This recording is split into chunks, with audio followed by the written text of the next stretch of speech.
Bom dia, meus amados, a graça e a paz do Senhor.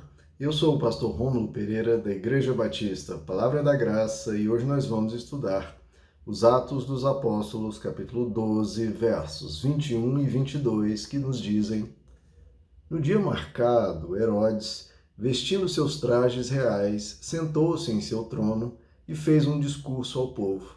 Eles começaram a gritar: É voz de Deus e não de homem. Bom, meus amados, esse relato aqui é um relato interessante, escrito por Lucas, né? O mesmo que escreveu o Evangelho de Lucas, e escreveu aqui o livro de Atos. Esse relato também nos é fornecido pelo historiador, não um cristão, mas um historiador judeu, um historiador muito confiável, né? Que é Joséfo, considerado inclusive o pai da história, né? Um dos primeiros historiadores da história humana.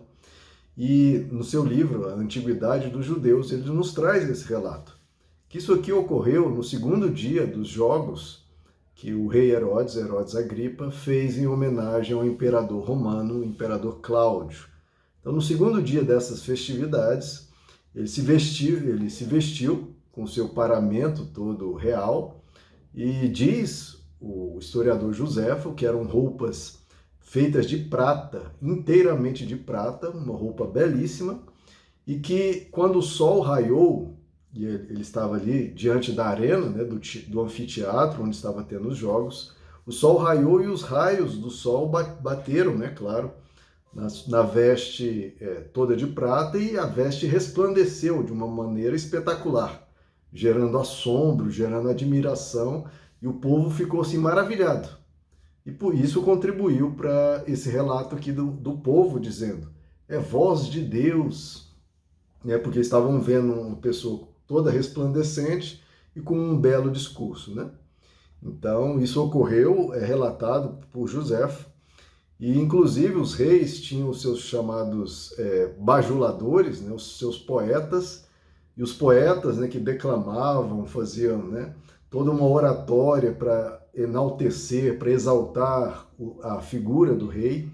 Disse, o historiador Joséfo diz que os poetas ali disseram: olha, tenha misericórdia de nós, rei Herodes, pois se antes o reverenciávamos apenas como um ser humano, de agora em diante nós reconhecemos que que o Senhor é superior a um mero mortal. Então, olha o nível de adoração, né, de idolatria aqui, claro que com um viés político, né? E quando o rei Herodes achava que estava no seu auge, como nós veremos nos versos a seguir, na verdade ele estava no seu fim. Agora, queridos, o que nos remete aqui para a nossa atualidade, para a vida humana em geral, é esse cuidado que nós devemos ter com os políticos. Porque muitas vezes uma figura religiosa é idolatrada. E muitas vezes uma figura política é idolatrada. Olha o que o povo estava dizendo, né, seguindo talvez, né, o clamor dos poetas e dos oradores. É voz de Deus e não de um homem. Né, os políticos em geral têm uma boa oratória, sabem se expressar, sabem usar bem as palavras de uma forma para contagiar e conquistar o povo. Nós temos que ter um cuidado com isso, porque eles são meros seres humanos, extremamente falhos, e precisam estar sempre sob o escrutínio da população. Quando a gente trata qualquer coisa como Deus, aquilo para de ser alvo de crítica e nós perdemos a nossa liberdade de verificar, de analisar, de colocar aquilo à prova. O Evangelho sempre nos instiga a colocar tudo à prova. Examinai. Nós temos que provar os espíritos para ver se são de Deus. Nós não podemos cair em conversa fiada, em propostas vazias, em promessas que não têm qualquer cabimento e que não serão cumpridas. Estamos chegando em período de eleição e nós estamos sempre num burburinho muito grande em relação à política, e nós devemos ter cuidado. Eu fiz aqui um vídeo, uma mensagem sobre a postura do Evangelho diante da política, que é um vídeo que todos deveriam assistir. Todos, sem exceção. Porque é um vídeo que mostra como o Evangelho, as Escrituras tratam a política e que, em geral, a imensa maioria dos cristãos falha absurdamente, absurdamente. É vergonhoso ver como os cristãos de ambos os espectros, tanto a esquerda quanto a direita, mesmo ao centro, todos falham bizonhamente, para falar a verdade, em relação a isso. Então eu peço a gentileza, vou deixar aqui na descrição do vídeo, vou colocar também aqui no final do vídeo para vocês verem essa mensagem, porque é muito esclarecedor, e compartilhem.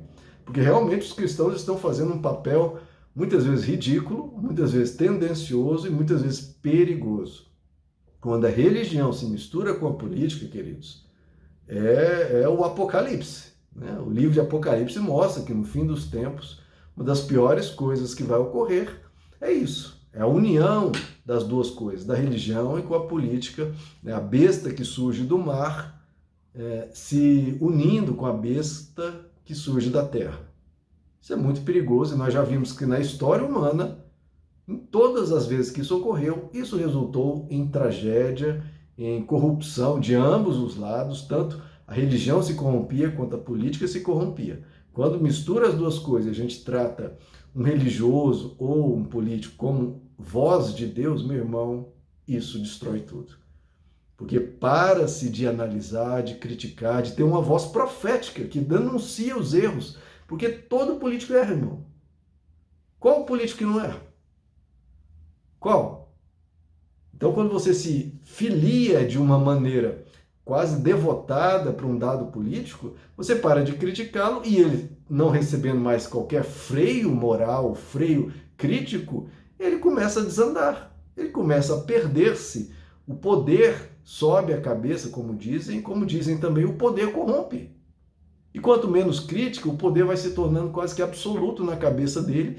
E se o poder corrompe, o poder absoluto corrompe absolutamente, ele se transforma em um monstro. Quanto menos críticas, mais ele se torna um monstro. Então é necessário criticar, para o bem do próprio político. Se você quer o bem desse político que você gosta, que você corrobora, que você apoia, critique-o. Porque criticando, você vai fazer o quê? Apontar os defeitos, e ele pode corrigir os defeitos. Se ninguém apontar os defeitos dele, como ele vai corrigir os defeitos dele, meu irmão?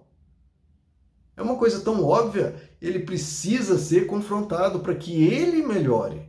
E que ele melhorando, isso vai beneficiar a sociedade como um todo, e a sociedade como um todo vai melhorar. E ele melhorando, ele vai ter menos, vai ser menos alvos de ataques dos seus inimigos, dos seus pares. Então, se você quer o bem dele, critique-o. Esteja sempre aberto a criticar, e ele, esse político, tem que estar sempre aberto à crítica, à melhoria, à mudança, à transformação. Isso é a base da vida de um ser humano, é estar sempre ouvindo feedback, recebendo críticas construtivas, claro, e poder ir crescendo, melhorando. Agora, quando a gente... é a voz de um Deus. Ele é maravilhoso e tudo mais, meu irmão, isso é prejudicial a você e a ele. E à nação. E tudo se perde. Tudo se perde. Tudo que ele conquistou, tudo que ele foi um dia, vai se perder, porque ele vai se corromper. Vai. Nós estamos vendo aqui Herodes e vamos ver o resultado dessa idolatria para com ele. Ele vai ser comido de bicho. O político que foi idolatrado, de qualquer espectro, de qualquer polo ou mesmo de centro, ele vai ser comido de bicho. Se for idolatrado e ele se auto-idolatrar e se tratar como alguém acima da lei, da justiça e acima de Deus. Ele pode até se tornar por meios escusos, muitas vezes, por suborno, corrupção ou por legislações injustas, se tornar acima do bem e do mal, acima da lei humana, mas não acima de Deus. E aí Deus pode intervir. Então, queridos, vamos tratar as coisas como coisas humanas. O político é humano e, portanto, deve ser criticado, deve ser confrontado, e a igreja não pode perder a voz profética de confrontar o mal tão logo ele surja. Em qualquer espectro, em qualquer político, em qualquer partido, em qualquer um. A igreja tem que ser voz profética para denunciar o mal, sempre. E não porque é de um partido ou de outro. Não. é porque ela está do lado da verdade, da justiça, do bom senso, do que é correto. Por isso denuncia. E a igreja sempre apartidária, sempre visando e querendo o bem. Porque se ela se filia, ela se rebaixa e se coloca sob aquele teto, sob essa administração, sob esses líderes. E não pode ser assim. O nosso líder é Jesus Cristo. Mas mais detalhes, peço a você que assista o vídeo, que eu detalho como o Evangelho olha para a política. E eu estou afirmando categoricamente que a imensa maioria pisa na bola de forma escabrosa em relação a isso. Então, se você quer ter o mínimo de noção de como o Evangelho trata e lida com isso, por favor, para a sua própria noção. Agora, não quer saber de como Jesus, ou como o Evangelho, como as Escrituras ensinam, aí tudo bem. Agora, se você quer e tem um compromisso com Cristo para lidar com a política, com a sociedade, com a cidadania de uma maneira sábia, por favor, assista esse vídeo. Vou deixar aqui na descrição e provavelmente aqui no final do vídeo também. Meus amados, que Deus lhes abençoe. A graça e a paz do Senhor.